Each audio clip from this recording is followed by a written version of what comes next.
So Agent Carter, the TV show that no one asked for but we've got anyway. So what's it like? Well, just in case you don't know, Agent Carter is based on a kind of Marvel character and is set in the 1940s, and Peggy Carter is actually the love interest of Steve Rogers from the original Captain America, the First Avengers. She appeared also briefly in the Winter Soldier, was a kind of aged up version of her, and was in one of the Marvel one-shots as well. And this basically takes place in 1946, after the apparent demise of Captain America, and after World War II ends. And this basically tells the tale of Peggy, or Agent Carter, as she is really the only sort of female operative in this kind of intelligence agency that will sort of become the sort of S.H.I.E.L.D. agency that we kind of know in the kind of the modern sort of Marvel films and TV show. And really how she's sort of dealing with the prejudice of kind of being the only sort of female sort of operative, and how people just sort of assume she's kind of a secretary and whatnot. And obviously having to deal with this kind of mystery involving this apparent sort of framing of Tony Stark's dad, Howard Stark, as he's kind of been framed for treason. At least we assume he's been framed. We don't know for sure yet, but I'm sure he has. And basically he comes to Peggy, asks for her help, trying to sort of clear his name, as a kind of bunch of weapons and kind of tech has been stolen from his kind of lab.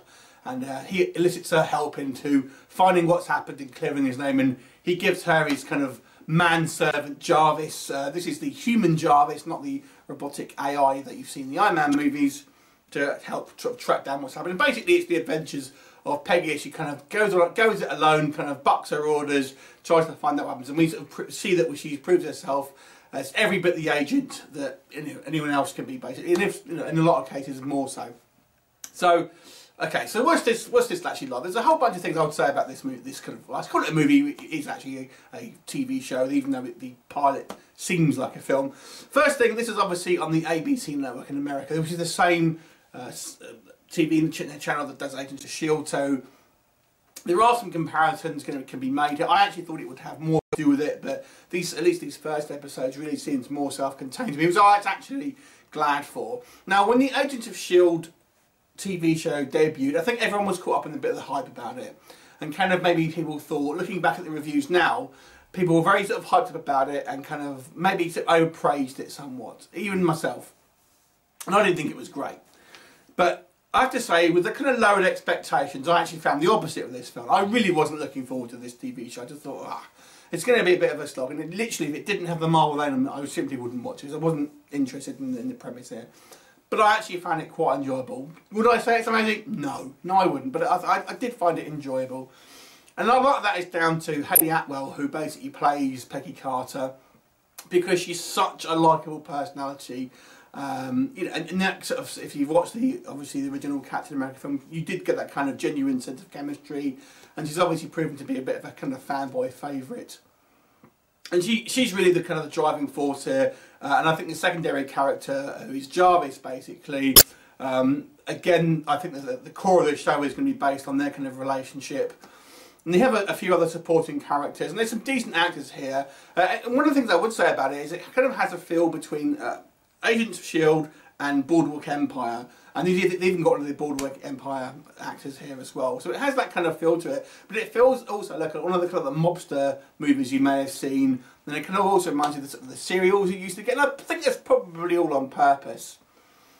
I think that the plot here is fairly standard. I won't go into it too much, but I don't think anything too kind of outstanding. You know, secret organisations and mysterious clues, stuff like that. So I don't think it's massively original, if I'm completely honest. And the other kind of, I guess the other main issue I have with it is probably a lot of the supporting characters are just very sort of cliches.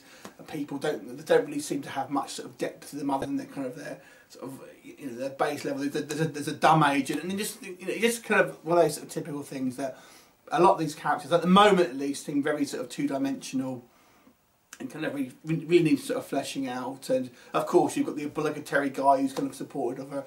It's okay, but it doesn't seem to be breaking any mould, shall we say. But like I said, I think the actual look of it, obviously they don't have the budget of something like Boardwalk Empire, but they do a decent enough job of kind of giving that kind of that 1940s feel, even though they can't spend loads and loads on it.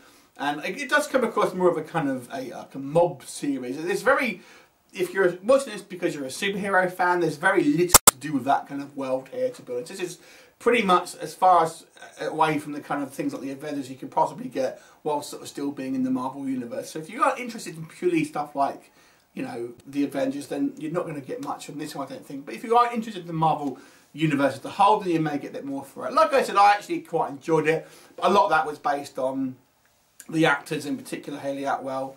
But a lot of the supporting characters I actually kind of thought, even though their characters I didn't think were particularly well fleshed out, they did, you know, reasonable performances. And there's a few actresses and actors who are due to come on. Bridget Regan, who I'm a big fan of in future episodes as well, that I'm kind of looking forward to seeing. The action, I have to say, was pretty well shot, and it made it look, I think, probably more impressive than Agents of S.H.I.E.L.D. I mean, like I said, this is, I guess you can call it a companion piece, and when I look at the Agents of S.H.I.E.L.D. as a whole, I actually think this is proper, probably a little bit better in regards to how it's made, as I'm talking about the series as a whole. But unfortunately, I don't think, because we're kind of stuck in the 1940s and we don't have these kind of the sort of superpowered beings and stuff, it's going to be not quite as fun. I don't think it's going to have this theme to last us quite as long as maybe Agents of S.H.I.E.L.D. Which, of course, this is only kind of a few episodes. I don't think it's only a mini series. However, it was an enjoyable series, enjoyable kind of first couple of episodes. I don't think it's gonna it has the staying power, to be honest. But nevertheless, we'll see how it transpires. I'm going to give this the first 2 episodes 7 out of 10. Fairly solid. What did you think of it? Leave me a comment and I look forward to seeing you next time. Bye for now.